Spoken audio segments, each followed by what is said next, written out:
In this video tutorial, I'm going to share to you on how you can fix Fm20.dll missing on your Windows 11. So let's get started.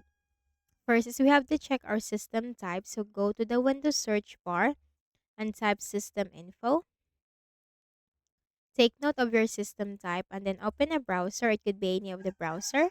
Search for the missing DLL. Just simply put download, hit enter, click on the first option. Scroll down and then you have to click the download button corresponding to your system type. Wait for this to be downloaded. Once done, click on the folder icon and then right click and then select extract all. Click on extract. Now copy the DLL file. Right click and then select copy. Go to this PC on the left pane. Double click on the Windows C drive.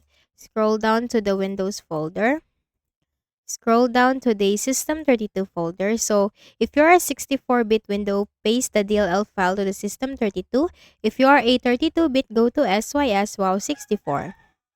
Right-click and then select Paste. Click on Continue.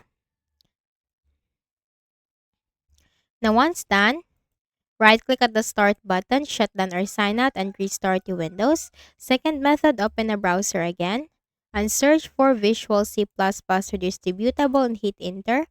Click on the first option.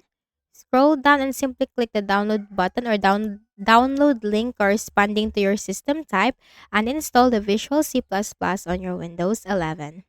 Then consider to update your Windows. Click on the Start button and go to Settings. From the list of options on the left pane, click on Windows Update and simply click the button right here to update your Windows. So I hope this video helped you. Kindly please do not forget to hit the like button and subscribe to this YouTube channel. Thank you for watching the video.